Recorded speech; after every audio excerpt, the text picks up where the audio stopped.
Got 152 yards. Should be just a nice, comfortable 9-iron for him. They're going to go nuts when he hits this thing.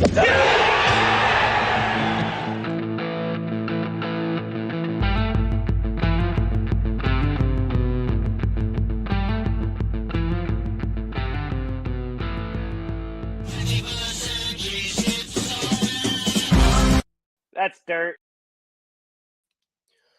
Ladies and gentlemen, boys and girls, golf degenerates far and wide.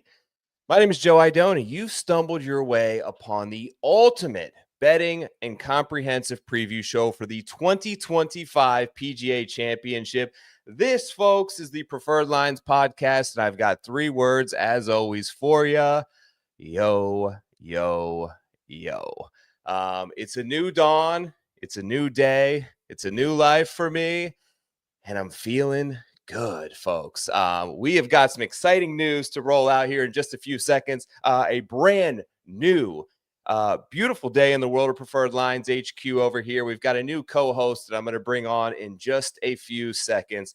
Super thrilled to get into this show. It is major number 2. We have Quail Hollow. We have the PGA Championship. We've got the big 3. We're going to talk about it all.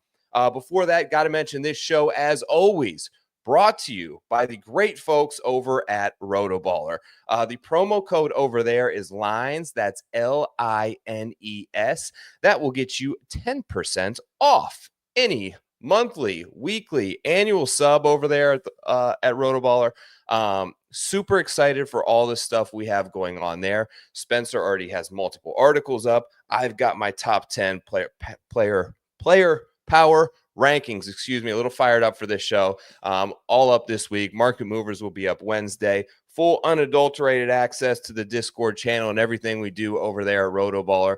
Would absolutely love for you to be a part of the team. Maddie, let's go. We are here for PGA week. I'm fired up that you're here, Maddie. Wesley sensing a winner this week. Love to hear that kind of optimism out of you, bud. Thank you guys for joining us as always. Got to mention before we get too deep into the show here, the Preferred Lines store is live. If you want to check stuff out over there, we've got a ton of cool stuff out. Major tees are out. You see here I'm rocking the little crew neck sweatshirt.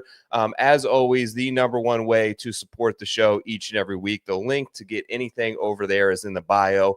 They are made to order. They typically ship within 2 to 3 days. So give it about a week. If something doesn't show up at your door, of course, reach out to me and I will be happy and thrilled to help as always. Like I mentioned, to kind of start the show, we have got a brand new sort of situation unfolding over here at Preferred Lines. Gone are the days where I'm seeking out and trying to find new guests each and every week. I thought this would be an insane improvement for the show. I think this is an incredible human that I'm about to bring on live, and I'm thrilled that he's going to be able to add a ton of value to this show. Welcome in, ladies and gentlemen. Give him some love in the comments to your new co-host of Preferred Lines, Mr. at PGA Tout himself, John Haslbauer. Welcome to the team, my friend.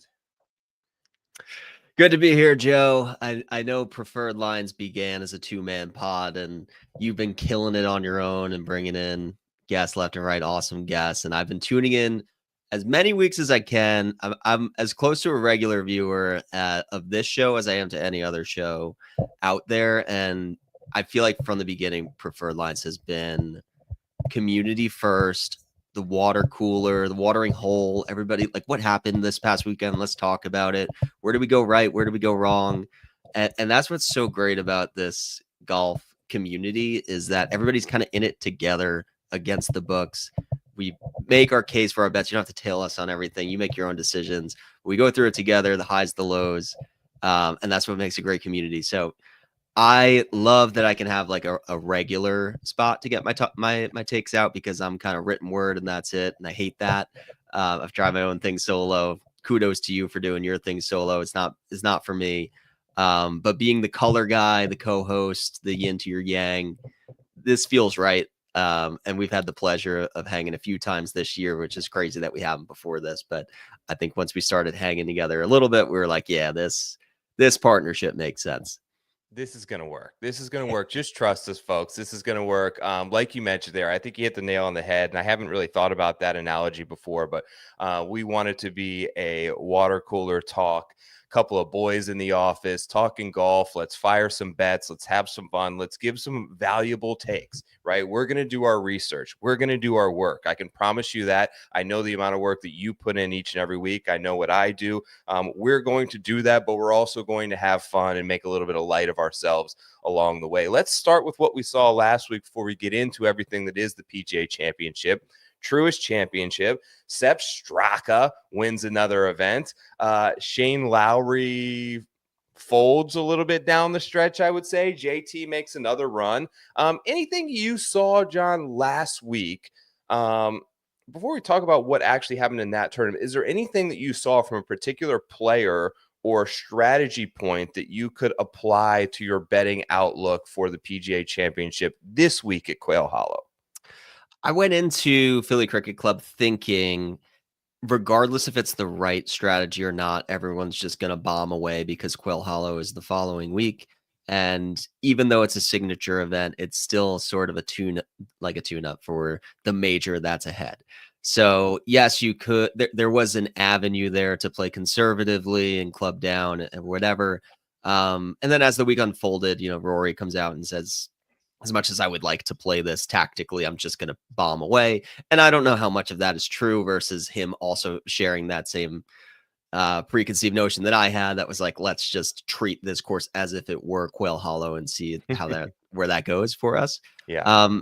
But I think it played the way that I inferred that it would, which is great from my preview. Not that I bet Sepp, but that you're sort of like your total driving and being able to play this course out of the fairway and not lose strokes by not being able to control spin into these old school greens. I think that overall kind of held true.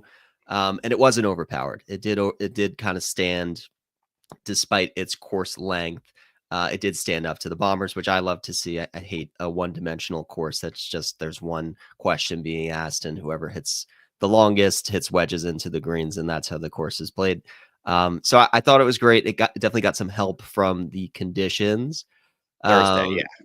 Right. Because Thursday, it was like, oh no, everybody's shooting 6 or 7 under, and Keith Mitchell's turned this into a birdie fest and the best players aren't being rewarded.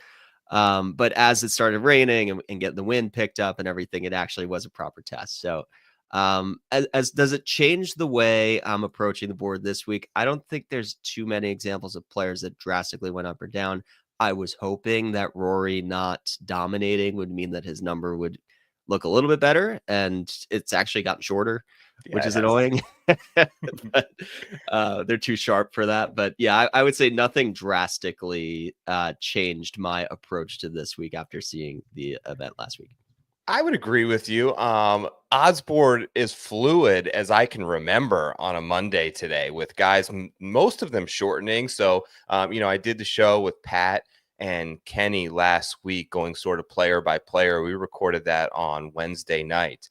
I think every player that we talked about, odds have drastically changed come this Monday morning. So interested to see that kind of fluidity. A little bit back to Philly cricket, because you mentioned it did bite back on the weekend. It did provide compelling television. It did give us 3 putts. And one of the things that I liked about it is there's so many PGA Tour stops where these guys are so good. It gives them it seems like it always gives them a bailout miss. If there's trouble on one side, if you can't miss left, they err to the right because they know they can get away with that shot to the right. What was nice about this course, and what I noticed about many of the greens, is there was no room for error on either side of the hole. Now, there was a proper side to miss, but flat out, if you missed a green, you were going to have a tough time making par. And no matter the length of the course, I felt like it stood up in that regard. You think we ever see another event? I mean, I know Wells Fargo is sort of headquartered in Charlotte. They want to keep it at Quail Hollow. Do you think we get maybe Philly cricket at like a BMW or something, down the road in terms of the FedEx Cup playoffs, or a one-off event where they step in, or even potentially a major championship down the road? Major might be tough. Although I think they do like the majors going to major cities because they have the infrastructure to handle the crowd attendance. So that's possible, but at that yardage, that might be a little tricky. Yeah. It's tough. The Quail Hollow is going to be kind of the crown jewel for Truist now going forward, and you'll have these exceptions. I think you're right. The BMW probably makes the most sense on a rotational basis to slot this one in. I hope there's more room for rotational course setups elsewhere because it does get a little repetitive. And there's so many courses in the US. Like there's so many options. Why limit us to the exact same ones every single year? It definitely did enough, in my opinion, to get, sponsors interested. I would think like the fans were there. Philly fans always show up. They love their sports, and the Northeast is so golf starved that they were just chomping at the bit for a reason to go out and see a golf tournament. So I hope that it does, but Quail Hollow, I think, gets the Truist back for the foreseeable future after this year. Yeah, I think you're right. You were right. Truist there is what I meant is HQ in Charlotte, not Wells Fargo, obviously. Okay, so let's talk a little bit about Sepp Straka. Let's give him some flowers here. One of only two-time winners this season. I noticed this morning as I was checking, Sepp Straka has vaulted himself inside the top 10 in the official World Golf Rankings, now officially ranked number 9. He heads into a major championship where he hasn't had a ton of success before, but there's a lot of guys, and I think that he's sort of coming into his peak, right? I believe he's 32 or 33 years old. This is the time we see a lot of players turn it on. He's given us crumbles, and I want to do a little bit of a social experiment here with you, John. I've seen this kind of bouncing around the internet before. I'm going to bring you up. I probably should have prepared you a little bit better for the names I'm going to rattle off. But I'm going to bring you up a reel of player pictures here. I want you to stay silent, and I want you to stop and speak up when you see a player more likely to win their first major championship than Sepp Straka. Okay, are we with me on the rules here? When you see a guy that you think is more likely to get a major before Sepp, you're going to stop me. Cool? Love it. All right, we're going to keep a close eye on your reactions here. Here's number 1.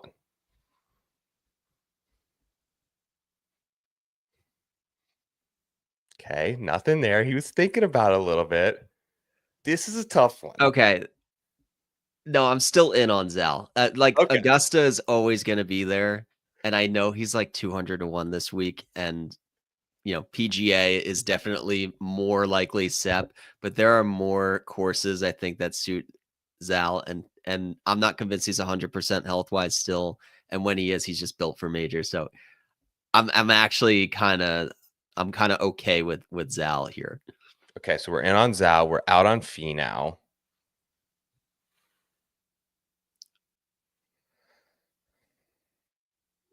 Tough one. They're all tough. There's arguments. Nothing there. Nothing there. Nothing there on Hatton. Yeah, no, I'm like a can't lay truther in many ways, and I feel like it's gonna be the Open where a can't lay breaks through. Yeah, I'll side can't lay there. Okay, I got 2 more for you. Nothing on Sammy B. We're not expecting a resurgence here. Here's the most interesting one. Both European Tour Ryder Cup players that we can see on that team for the foreseeable future and will be pillars of that team for the foreseeable future. And in Bethpage this year, who's more likely to get a major first? Sepp or this guy? So this is funny because I bet Tommy. I was 1v1 on Tommy versus Lowry as last man on my card last week, and I went Tommy, and my rationale was like, okay, he hasn't won on the PGA Tour yet. Maybe it's just because he doesn't like the courses he's been playing, and a fresh new course might be what he needs. He's so much of a better player than Sepp. Yeah. It's between the ears with Tommy, but I do think it will come. It's inevitable. I think it's inevitable for Tommy. Real prisoner of the moment stuff there with Sepp Straka. He is probably a lot of those players, I think, over the last 5 years in totality have had better years. But Sepp's peaking, and I think it's fair to question, if the breakthrough is going to happen, particularly at a major for Tommy Fleetwood. Of course, the odds would indicate he's more likely to.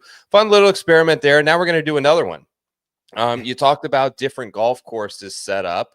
We talked a little bit about Philly cricket. I know you're in the New York area as well. You got the Q shirt on tonight in the background there as well. A lot of talk about the Northeast not getting much love, John, in regular PGA Tour events. I think we saw it again. It was nice for them to get up there. The players were very open about, I think a lot of them spoke to, we need more events on Northeast golf courses on the PGA Tour. But where is my question? So I pose to you this. Give me your top 5. I'm going to have you start at number 5 and work your way to 1. Courses in the Northeast. So I'm going to basically span, let's say like Philly to Boston, this kind of general area. Give me the top 5 Northeast golf courses that should host a regular PGA Tour event. Yes. So I appreciate you giving me the heads up ahead of time so I could think on this one. Did my research on the train home today. So you have to look at the Northern Trust and the Barclays before that, because this has been a thing that fell off, and everybody, I think, unanimously hated when we dropped the Northern Trust and replaced it with the FedEx St. Jude in the dead of summer in sweaty Memphis to start the play. Like, everybody hates that. The players hate that. The fans are not excited about trading off the metropolis of New York and the backdrop of the big city and everything at the Northern Trust, and the rowdy New York fans, and just eliminating any sort of Northeast presence save the travelers. Nobody liked that. So I predominantly am looking at a list of places that have hosted the Northern Trust because logistically it can handle it, and it doesn't seem far-fetched to go back there. But I did put at number 5 because this is probably the least. This is the most like pie in the sky one. But my number 5 is Sleepy Hollow. Okay. And it's like it's like just under 7,000 yards, but it is a par 70. I don't think it would be torn to bits. I think a lot of, the defense of what we just saw at Cricket Club would come out at Sleepy Hollow. It's not that far out of, the city of Manhattan. Cam Young is there. You can build up that narrative all week as stomping grounds. I think it has the infrastructure enough to get you over there. It's not long. So that would be the question. Like, it's not really like a harbor town positional less than 7,000 course. It's short, sure, but it's classical. It looks pretty. It's in New York. We haven't seen it. It's like sort of this like mystery. I would love to see it. I would love to see it. Maybe not the most practical. So I put it at number 5. Number 4, I have Ridgefield has hosted the Northern Trust. Mm-hmm. Now we're in New Jersey. I want to show a little bit of love to New Jersey because I'm more partial to the New York courses. But just a solid test, good course. I think Bryson won there the last time we were there and it didn't get out of hand. So I like Ridgefield at number 4. Number 3, I have Liberty National. I think it's interesting that Liberty National is like open to hosting events because it's like the most expensive membership dues in the area. It's just billionaires who are members there. You take a private yacht over from Financial District to be able to play. The only way you can really get to that course is by boat. And they just hosted the Mizuho LPGA event last week. So they have a recurring event on the schedule. That's what was being played at the Northern Trust when the Northern Trust last dropped off. So, I mean, I think that one makes sense. It's a beautiful backdrop. It's not the most challenging course, but, you get your prototypical New York rowdy crowd in Jersey City for that event. So I would like to see that come back. Number 2 is a wild card here, but I'm going to Glen Oaks, which hosted the Northern Trust in 2017. And I still think that is one of the most memorable conclusions of a golf tournament for like a regular non-major PGA Tour event. For those who don't remember, that is where Dustin Johnson beat Jordan Spieth in a playoff. And in the playoff, Dustin Johnson took the hero line on 18 in the first playoff hole, cleared the water, drove it like 350 and had a little wedge in. And Spieth took the traditional route and had like 200 in. I think it's such a good hole. Now I was going to say, I don't even remember this spot. Now I got you. It was a one-time thing. That Yep. course is on Long Island. My best friend used to be the superintendent there. I used to actually live on that course. I used to play that course a lot during COVID. So that I love that course just personally. They also hosted an LPGA event not too long ago there. So they've hosted multiple events there. The Islanders all like live and play there. Very accessible to get to, like easy public transportation course to get to. And immaculate conditions, very unlike anything else around it on Long Island. So I love Glen Oaks. I would love to see them get another crack. The membership may not want it, whatever. It's a great course. Number one is Bethpage. So I'm hearing all of this about the members will never let their country club be taken over every single year.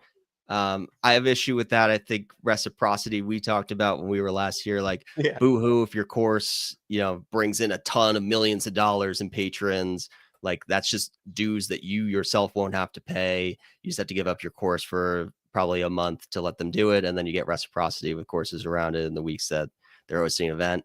But for the sake of this exercise, let's assume, okay, the private clubs won't give up their course. Bethpage was a regular stop for the Barclays, had it for the Northern Trust, obviously a rotational thing for the majors, but that's a course where they have 5 courses on the property. Who cares if you shut down Black for a month to set up this event? Like, you have so many other places to go. Obviously they have the infrastructure, the Long Island base, and the people come into the city to go there. That's such a good crowd and such a rowdy crowd, unlike any of the other crowds that we see. We're being robbed of that every single week by not having a New York based event. And obviously it's a great challenge. I mean, we've only seen it at its height for majors and just a brutal test. But it doesn't have to be that brutal. I mean, if it's not a major, they could knock her out the rough. They could push the tee boxes up, no problem. So yeah, I think Bethpage makes the most sense logistically and would be the most fun to see more regularly. Love that. A very accessible and practical list. Like, you didn't go Pine Valley. You went like something that we think could actually happen there in the Northeast. Good stuff. All right, before we get into PGA Championship, let's do a quick little check-in on a credit check. This is something we started last week. Guy you got to give a little bit of credit to. I'll start here. I'm going to give I got to give credit to Justin Thomas, man. He battled, and I watched a lot of that Sunday, and he had like the hooks and the slices and could not find the fairway for the life of him. But the guy's just in a zone right now where he continues to grind stuff out, continues to put another top finish in his last 4 starts now. He's got a first, a second, and a third. He is rounding into form at the correct time. He is a player that needs to be feared because I think at any point he can make a run, and he is number 1 on the PGA Tour right now in birdie or better percentage and birdie or better conversion rate. So I looked at that conversion rate, and a lot of that speaks to his putting, which you have to give him credit for improving upon, but the birdie or better conversion rate. So it's how many times when a player hits a green in regulation are they making birdie? 39.2% on the season for Justin Thomas, which someone who's a 9 handicap sounds just impossible to imagine birdieing the whole 40% of the time that you hit the green in regulation. That's what he's doing on the PGA Tour this year. I was so impressed this week because I did not think he had his A game. He missed a couple of very short putts. He had a couple of hooks. He couldn't hit the green. He couldn't find the center of the club face, and he just grinded his way around Philly Cricket Club to a third and found his way into contention. As we see with so many of these guys, the more times that you can put your hat in the ring, the more chances you are that one day yours gets picked and you hold up a trophy like you did at the RBC Heritage. Got to give credit to Justin Thomas for battling with not his A stuff the week before a big major championship. John, you got anyone who you want to give a little credit to this week? I'm going to give a nod to Foxy pulling it out at Myrtle. Atta babe. I was on Mackenzie, so that was a tough one to swallow, but Foxy delivered. And Mackenzie Hughes cannot say the same. I'm repping the All Blacks over here. Ryan Fox is the son of one of the greatest All Blacks of all time. So you knew he had it in him. you knew that he had somewhere he could dig deep, and he's kind of gagged away a few of these tournaments on the DP World Tour, but you were like, he's got it in him somewhere. And to get a little, basically a walk-off chip in, that's like what all the players dream about. Even if it isn't an opposite field event, you still give it to him. So you give him some credit. And he got himself in. I think he needed to win that event, and that was the only way he was going to qualify for the PGA. So had a lot on the line. I know it's an opposite field event, but was really clutch in all senses of the word down the stretch. So credit to Foxy, my ally from New Zealand. Every time Foxy plays well or he qualifies for the major, I get a call from New Zealand radio to check in on the pulse for how he's doing. So I do root for him. If somebody had to chase down Mackenzie Hughes, I'm happy it was him. Foxy, listen, I bet, I don't know this, but I bet he was an absolute force on the rugby pitch as well. Yes. Not a guy I'd like to tackle. Foxy or Sepp, a couple of winners last week who you don't want to see in the open field running downhill at you. No. All right. Enough of last week. Let's talk 2025 PGA Championship. John, we're in a unique major championship experience where we have a golf course that we know a ton about and we know a ton about recently.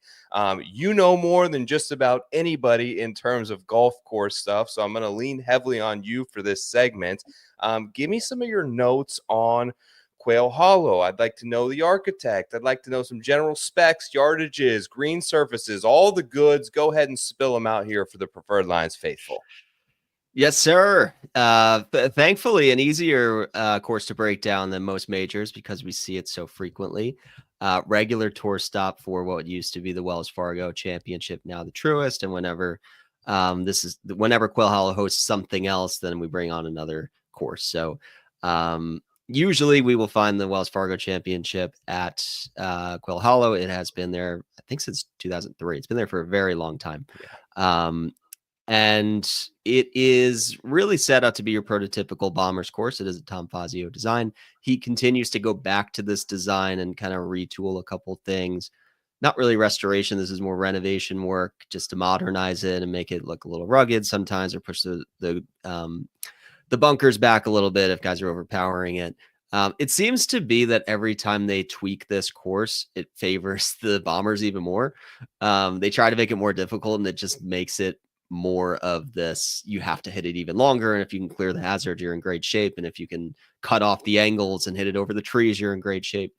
So unfortunately, that's kind of all the things that I hate about the modern major course, is that it's just this one-dimensional, the same crop of Rory and Bryson and Brooks and a degree Xander in there and Rahm, like just the guys who hit it long and straight and can hit it high and overcut bunkers and give themselves wedges in, even if it's from the rough.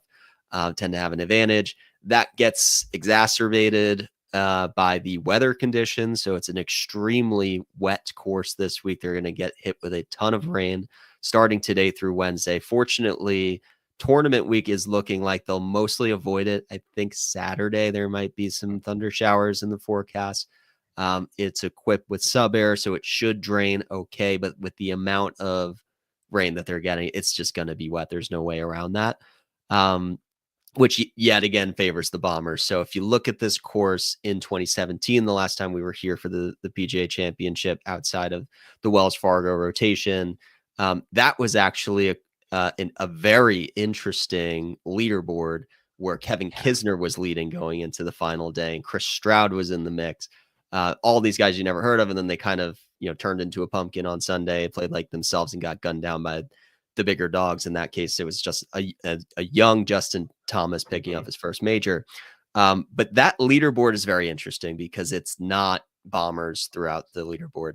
I think if it's dry, you can get away with that. If it's wet and you're not going to get that rollout of hitting a little peeler down the middle of the fairway that runs, you're going to be at a disadvantage this week. So suffice to say, my card will have a lot of Bombers. My fantasy lineups will be loaded up on the guys who are going to go driver wedge here. Is there an avenue for the plotters to play well here? Of course. But they're at a disadvantage this week. I will say that. Yeah. It's funny because You look at the dichotomy between what we saw in 2017 that you mentioned with Molinari, Oosthuizen, Kisner, Kuchar, Stroud, all these guys in the top 10 versus what we've seen in recent Wells Fargo championships. Just let alone just let's talk off the tee, right? Let's zoom into that off the tee. In 2017, when Quail Hollow hosted the PGA, it was one of the highest miss fairway penalties in major championship history. Nearly 0.5 shots in terms of strokes gained loss per miss of the fairway, 0.44. Then we fast forward to 2023, Wyndham Clark won this thing, hitting 41% of fairways for the week.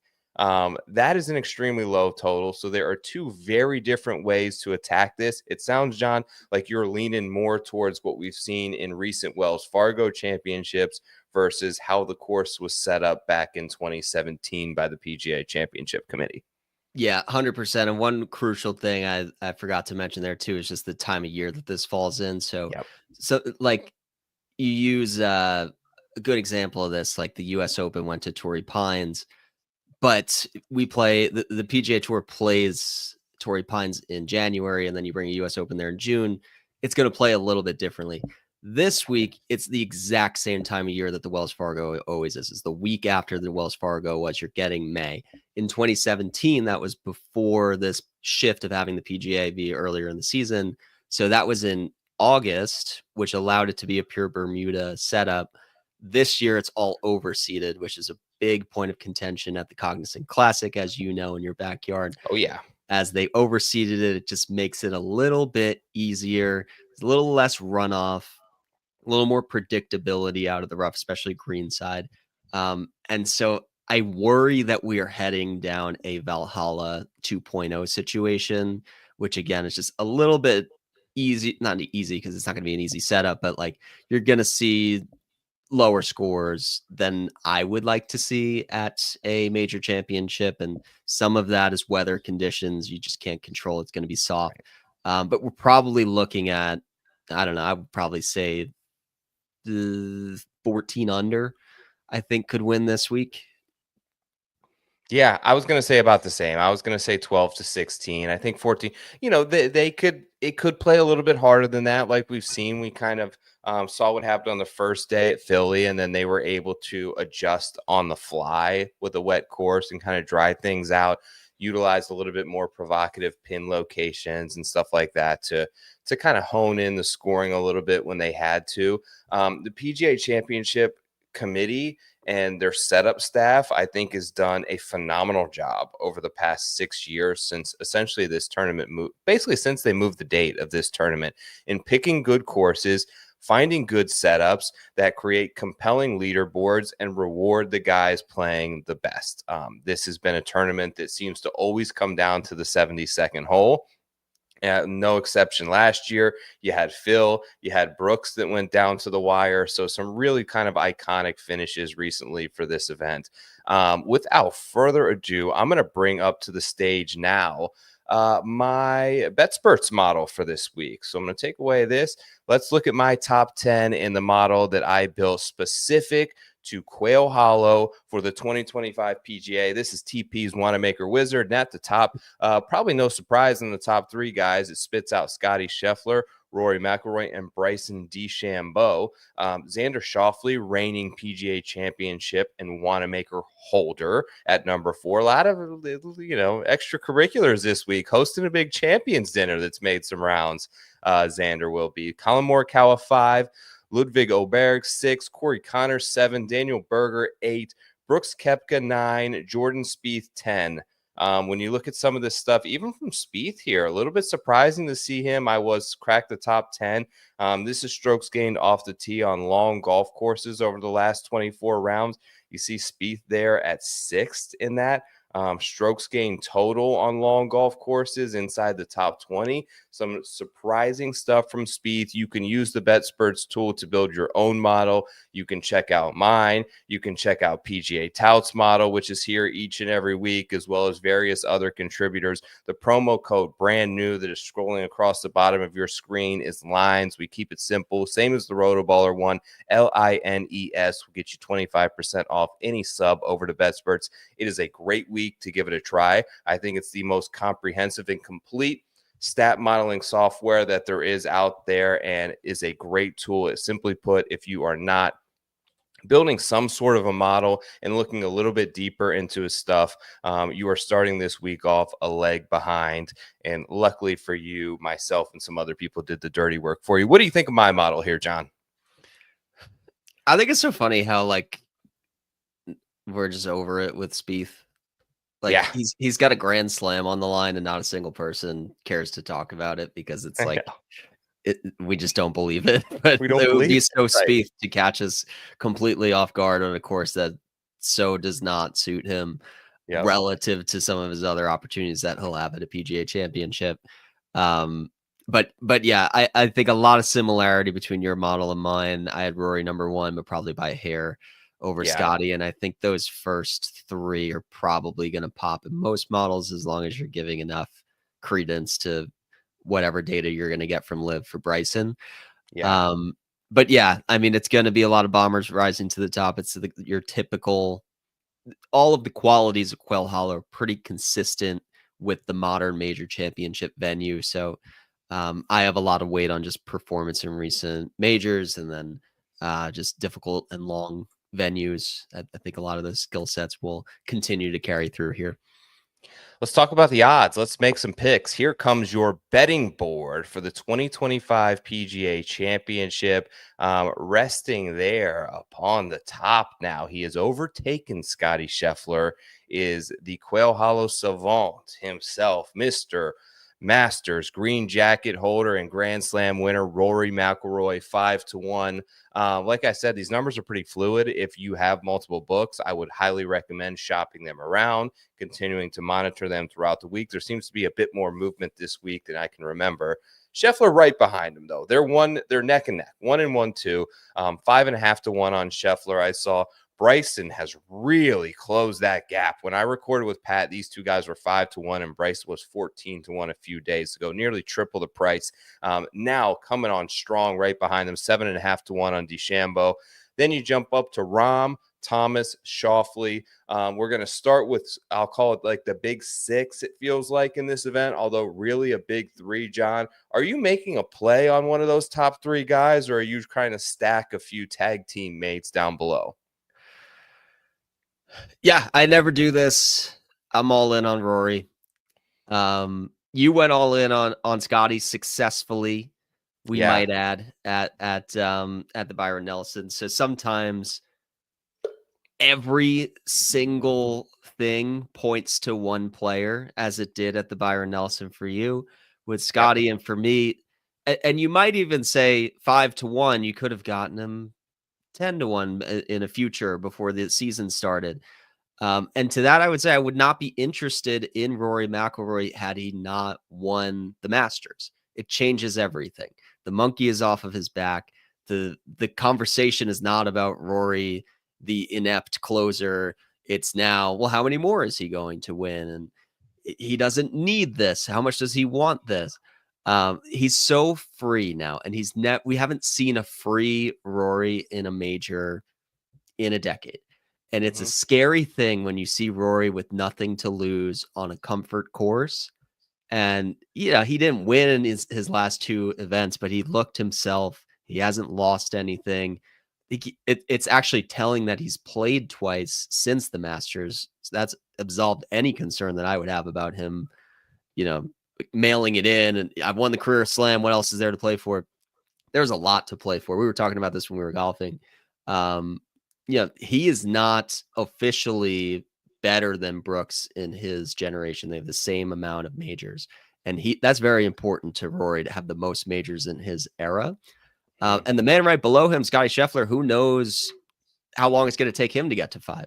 So you have to keep the pedal on the gas if you want to be the best player since Tiger Woods, which I think he is, but he has not won nearly enough as somebody of his talent should. So this is his time. He also hasn't locked up PGA Tour Player of the Year. He's the front runner right now, but with a second major, that's a guarantee. And we haven't even talked about his history here. He's won 4 times at Quail Hollow, and every time he comes back here and wins again, he just says, "It suits my eye." Yeah. When we were I'll say it again. When we were golfing, we stepped on certain tee boxes, and I said to you, I could hit the fairway every time I play here because it just suit this one hole because it just suits my eye." And there are so many of those holes at Quail Hollow for Rory where he just steps up and doesn't even have to think about it. And the last thing I would say is, like, I don't think scar tissue affects a golfer more than it affects Rory McIlroy stepping into a place where he's had demons. He has 0 scar tissue at Quail Hollow. He has nothing but positive memories here all the time. So we get a confident and free Rory McIlroy. Yes, you have to pay a premium at 5-1, but I think he has absolutely nothing to lose, everything to gain, has plenty of motivation, is playing the golf of his life. I have 0 reason to think that Rory McIlroy will not be in the mix this week. If you think he's going to win, you bet him. That's the bottom line. If he's 5-1, he's 5-1. If you think he's going to win, you bet him. He is the perfect course fit, like you said. He leads the field in carry distance. He is #1 in Quail Hollow course history. He is free and loose Rory McIlroy. He's competing with his B game. I mean, he won the Masters with about as shaky of a Sunday as you can possibly imagine. And I thought he won we forget he won the Players Championship with like his B- game that week. He couldn't find the fairway. So if he brings it on a proper course fit, he makes a great play. Now, these other 2 guys have to be discussed because you want to talk about Rory, who has the ideal shot shape for Quail Hollow. Well, I'd say so does Bryson DeChambeau. Hit is a big, towering high draw off the tee. And Rory's #1 in carry distance.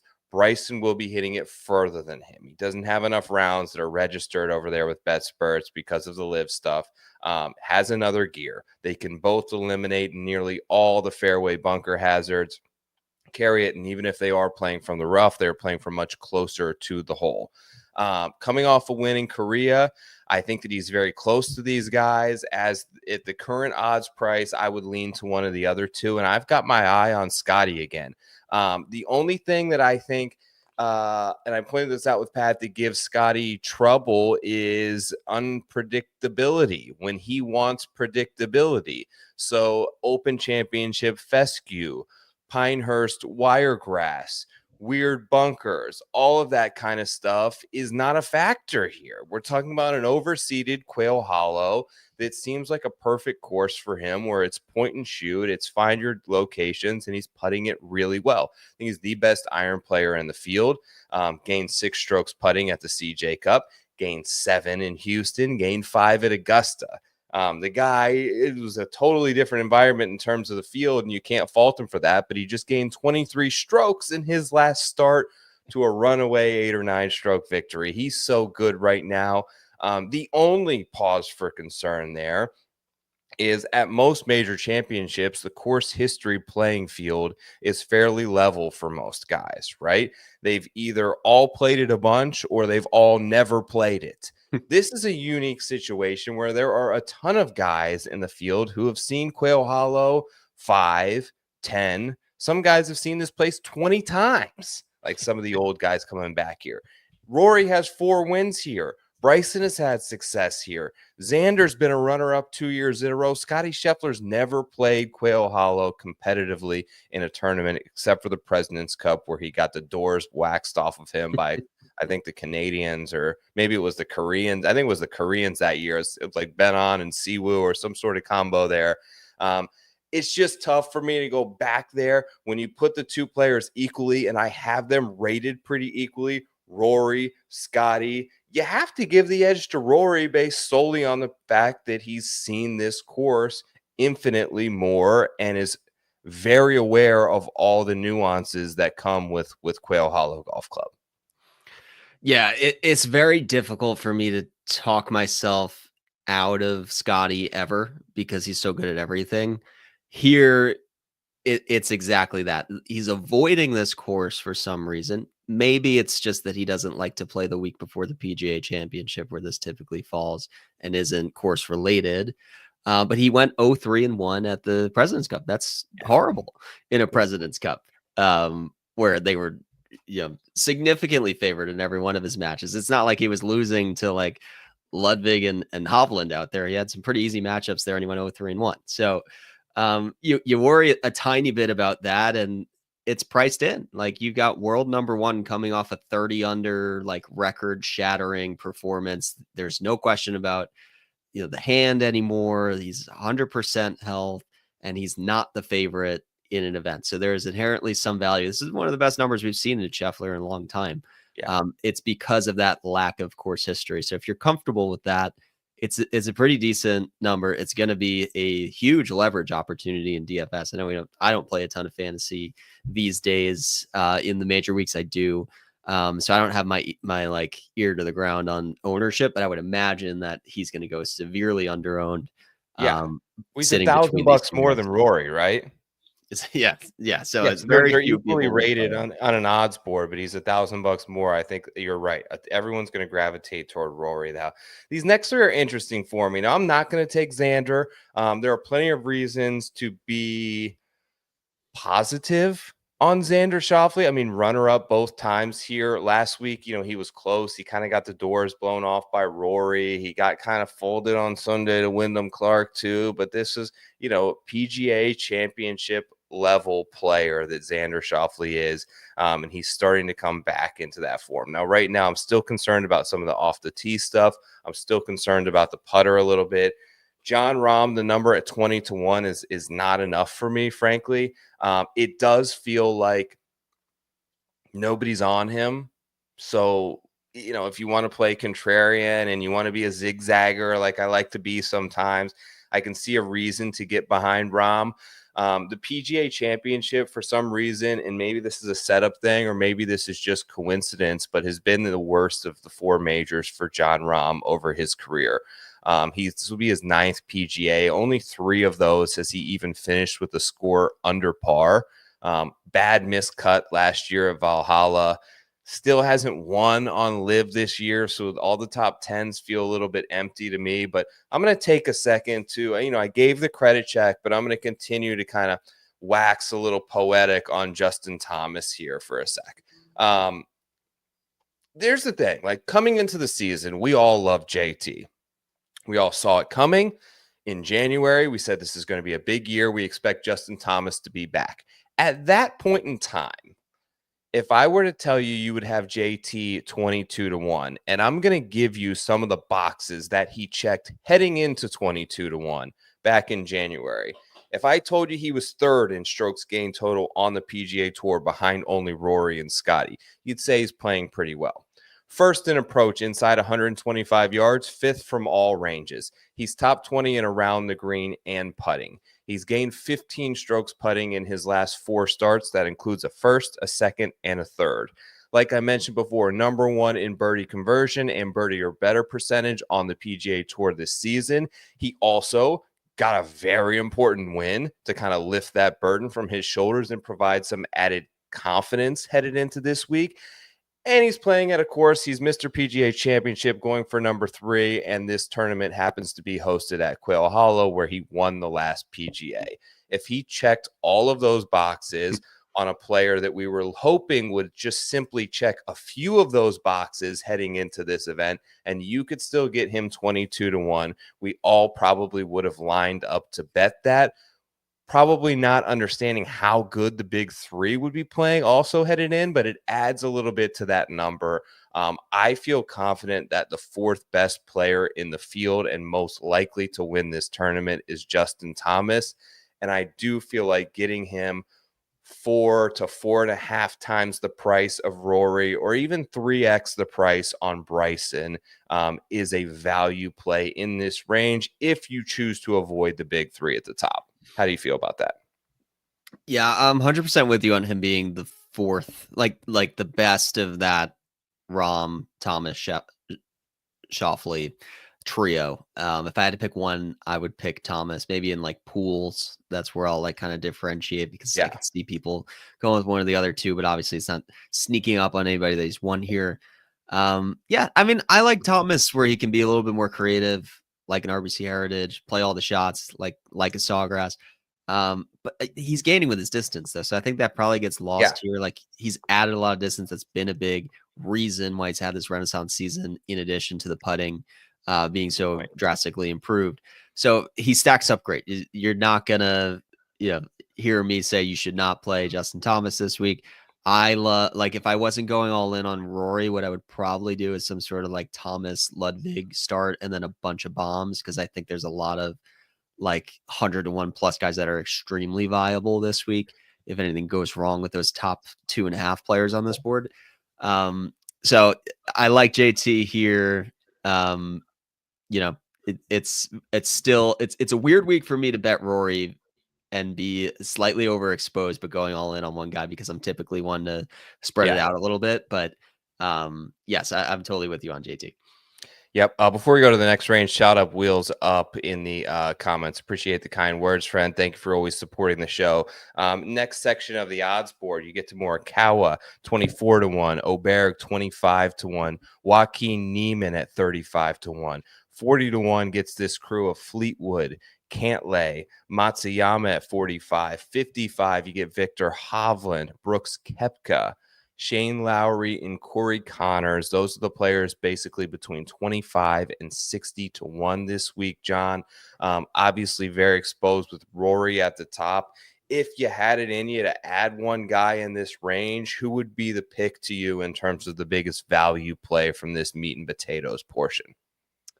I would pick Ludwig on this page because I think there's a lot of Torrey Pines in this golf course where if you just hit it long and straight and far. What about the iron play? Like, it's bad, right? It's not great, but I think it was also a concern going into Augusta, and he just kind of figured it out on a big stage, and he locked in.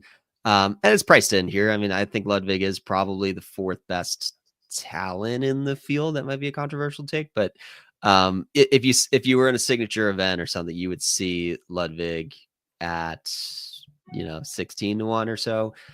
So the form is priced in here. I think it's a decent buy low spot. I think Hideki is always worth a flyer in a major in difficult conditions.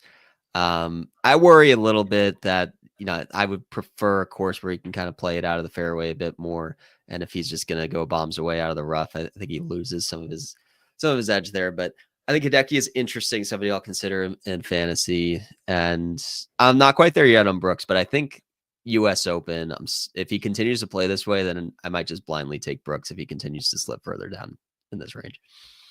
All right, here's who I not in on Morikawa. I'm going to pass on Oberg because the iron play is he's just making a lot of bogeys, and it just happens when the snowball starts going downhill for him right now. It seems to end up in where he should be grinding out like a 70 or 71. It ends up being like a 4-over round that absolutely is killing him at the moment. But you could say that for a lot of these guys.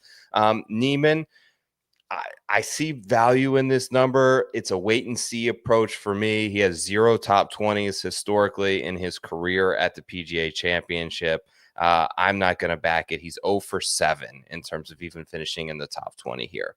Got to prove it to me first. I think I'm going to bet Patrick Cantlay. If this number goes up anymore, he's doing everything that I think you would expect for Patrick Cantlay to do, except for the putting, which turned around a little bit at the Truist. I do have some confidence that could be returning soon. It is typically the most reliable part of his game week to week is relying on Patrick Cantlay to hit 6 to 8 foot putts, something that he's been struggling with. But I do feel like there is some value in this number. It's been a long time since he won.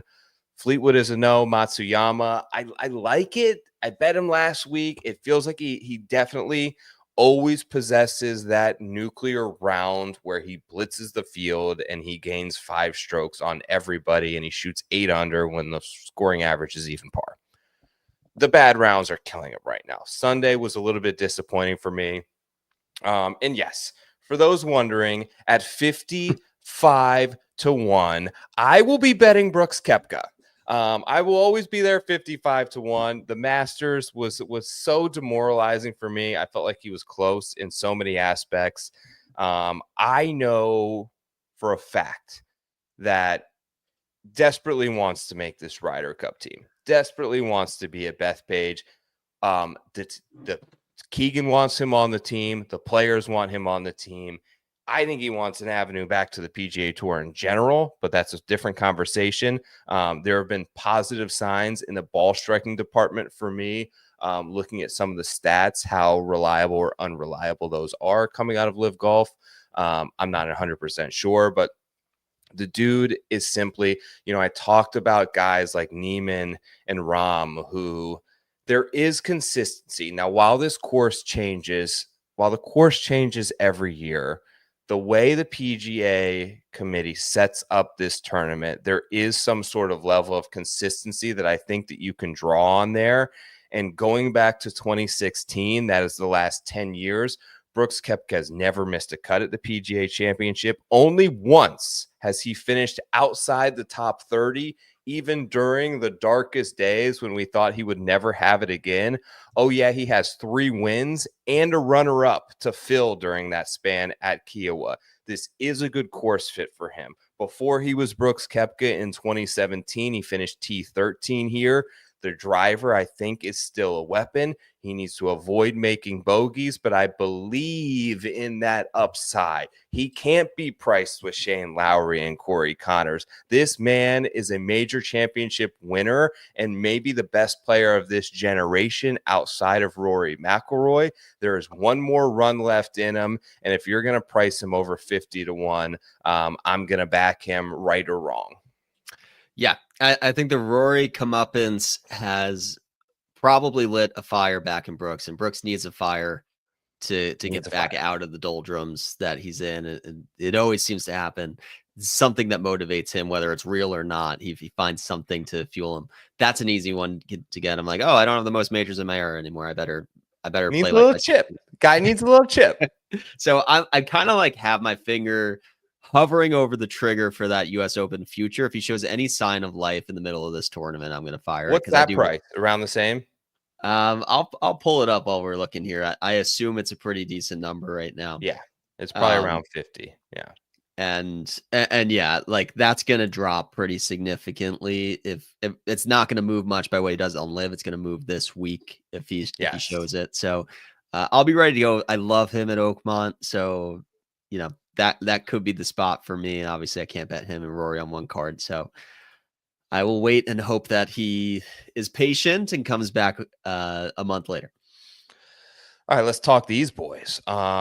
60 to 1, you've got Tyrrell Hatton. 65, Truist Championship winner Sepp Straka. 65 to 1, seeking the Grand Slam. Or we get 2 Grand Slams back to back. Unheard of stuff if we get it from Jordan Spieth this week. 75 to 1, Patrick Reed. 85 to 1, Daniel Berger. 90, you have Russell Henley, Sung Jae Im, and Min-Woo Lee. Into triple digits we go at 100 to 1. Wyndham Clark, Keith Mitchell, Jason Day, Cam Smith, and Justin Rose round out this little section of the board here. All 3 of those Day, Smith, Rose combination at 110 to 1. John, I think you do have room here if you want to throw a couple of darts at some guys and pair him with Rory. It's a major. We can have a little fun. We aren't unit shaming around here in terms of the pullback win. Any guys in this range who you think have a shot at Quail Hollow? I like Reed. I'm pulling back just a little bit with the wet conditions because I think that's going to really hurt him. He's not somebody who's going to throw darts at this green and he's going to lose with the distance. So that hurts him. But his history is like top 5 strokes gained total at Quail Hollow. Sneaky. Yes. He's like the only non-bomber. Runner up to JT, right? The JT year? That's right. Yeah. Okay. And he was runner up or 3rd at the Masters this year. So he's in great form.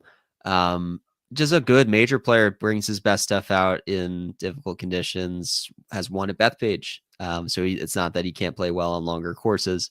I see a 90 on him out there still on DraftKings. So There was numbers beyond 100 before this weekend. I could see myself going there. I'm not crazy about anybody else on this page other than like, a cliche Keith Mitchell first round leader bet is basically something that should be on everybody's cards at this point.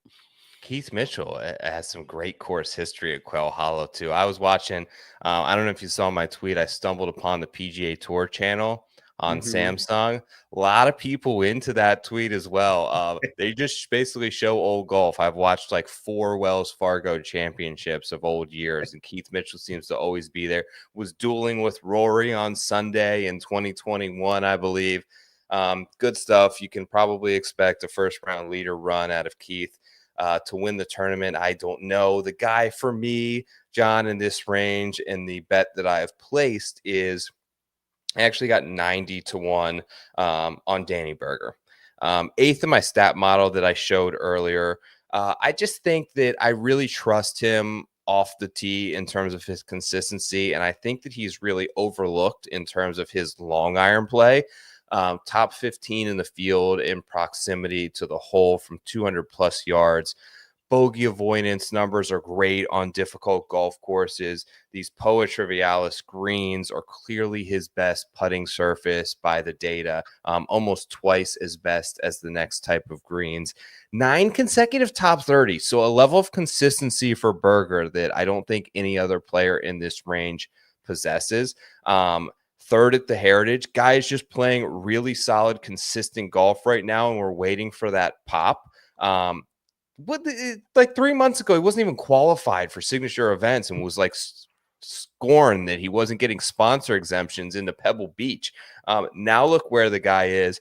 Trust his length. I know that he also desperately would love to make a Team USA Ryder Cup team, and he needs to show up at a major championship. I find value in this number because here's the thing. You're looking at the price from the Truist, and he was 35. He was 28 to 1 in some spots to win the Truist, and you're just going to inflate the hell out of that this week for the PGA Championship. I don't really understand that because I actually think he's a much better long iron player than he is a wedge player in terms of his strength versus field average. Most of the guys stayed roughly the same price. When you look at that middle of the board, or even these names, Sung J M, Minwoo Lee, Wyndham Clark, they were all about the same price last week. Why is Dan Berger 3 times the price? I don't get it. I think that's a good number. I'm going to take 90 to 1 on Berger. And the one that I'm monitoring, if it gets to 125 on my book, which I think it will, I will take it because I don't think anybody's going to want to bet him. But I'll take Cam Smith. I'll take the flyer on Cam Smith. I know that he's gained speed. I know that he's gained distance. I know that he can't hit fairways also. If it turns into bomb and gouge, I actually trust him. And he's the type of player that is a generational Denny McCarthy-esque putter. That you put him on the greens, he's still gaining like 4 strokes an event on live and putting. We forget how good he is. We forget how crafty he is around the greens. Popped a little bit in Mexico. There's been inconsistencies there. But the fact that he gains speed and gains distance at a very elementary level just shows me that he's trying. And I think that's what a lot of people say about Cam Smith, is that he doesn't care anymore and the off seasons are on a boat with an ice cold cooler full of like high noons or something. The fact that he put in work to do speed training and try to pick that up shows me that he's still practicing. Has shown up in major championships pretty consistently, unlike a lot of these guys. So float that thing up to 125, and I'll bite a little bullet and take a piece of Cam. Yeah, fair points. I think if it becomes bomb and gouge, then the missed fairway penalty, I think, will be inherently less because less people are going to try to hit the fairways and just prioritize getting it out there further. And if it does become a scrambling contest, which some of these majors can be, then that is Cam Smith's strength. So totally makes sense. Super bomb range. 125 to 185 to 1. A lot of names here. I won't read them all, but if you're with us here on YouTube, you can see those now. Starting with Keegan Bradley at 125 to 1, ending with Mean Dean Burmeister 185 to 1. Tell you right now, I threw Mean Dean on there because I threw a little $10 bet on him, and I've got a top 20 at plus 600 on Dean Burmeister this week. We loved him at Valhalla. He finished 12th. I think this is equally a great course setup for him and a very similar form in terms of general form from Liv heading into this week that he was heading into Valhalla last year. Now, he doesn't have the win at Liv Miami. He was close. He made a run until it came down. I think he made a 7 on a par 3 late. But I think Dean's got the pure power that not a lot of these guys in this range possess, where he can potentially bomb and gouge it. He can bring Quail Hollow to its knees, and I think he can make a run. I think he makes a good top 20 bet. The outright ticket is just for fun. What do you think? Anybody here, John? Yeah, I'm with you on Dean. Sergio, he jumped out to me. He was kind of like the community guy, I feel like, at the Masters, and he disappointed everyone. He's coming off back-to-back top 5s on Liv heading into the Masters. He's kind of lost it a bit over the last few weeks, but a top 10 player in course history at Quail Hollow, it makes sense. He's a bomber. He's a generational driver of the ball. And he will be able to flex that advantage this week. I don't think the form is awful. Certainly not encouraging the last 3 starts, but a couple of top 5s over his last 5. I think, that's how you get to 165 to 1. Yeah. I've seen 250s on Sergio. And once you've gotten to that point, it's like, why not throw $5 on that and see where that takes you? So with me starting at Rory, my head goes straight to these like 200 to 1 plus bombs. And so I've seen Burmy there. I've seen Sergio. I've even tried to talk myself into Phil. This week it was 600 to 1. Oh, wow. But is second to only Rory in terms of course history at Quail if you Hollow. Go back far enough, yeah. So, I think we're done there with majors for the rest of Phil's career. But do you want to do an each way or a top 40 bet? I think I could actually see myself betting a Phil top 40 this week. Absolutely love it, dude. What an honor to host the show with you. First one under the belt as an official member of the Preferred Lines team. How's it feel? What's going through your head right now? Life is good. I regret not wearing my PL merch. I wore it through the airport on my way home from Florida because I ran out of it was perfect because I did actually run out of clean clothes, and I was like, oh, perfect. I've got a PL t-shirt. And I was turning heads left and right, everybody looking at the new merch. So everybody should hit the link to the merch shop that Joe teased in the beginning. Joe is a professional graphic designer. So these are not your custominc.com hodgepodge, whatever, mailed it in designs. These are world-class merch that everybody in the Fort Lauderdale airport was loving and eating up when I was wearing it earlier. So make sure you do that. I'm pumped to be here by your side, not just in the major weeks, but for all to come going forward. So yeah, we're going to continue to build on it. We'll continue to make little bits. If you have any suggestions for us, as always, we'd love to hear them. The DMs for both John and I are open. Tour picks at PGA Tout. Betting cards will be up this week. Mine is going to be free as always. John's got his article up now at the top of his page, which is where each and every person, whether they tell you the truth or not, starts their week off by reading the Everything You Need to Know for the PGA Championship piece by John Haslbauer. Pleasure to have him join me. Thank you guys so much from the bottom of my heart for joining me for this show. Like a friend, tell a friend, subscribe to the channel, do all those things to help us continue to grow this as we hope to have a big summer of golf in store for you. On behalf of John and myself, we wish you the absolute best of luck at the PGA Championship. Thanks for checking out Preferred Lines. We'll catch you next week. We'll be right back in the saddle, me and John, each and every Monday, 8:30 p.m. We're out of here. Peace, gang.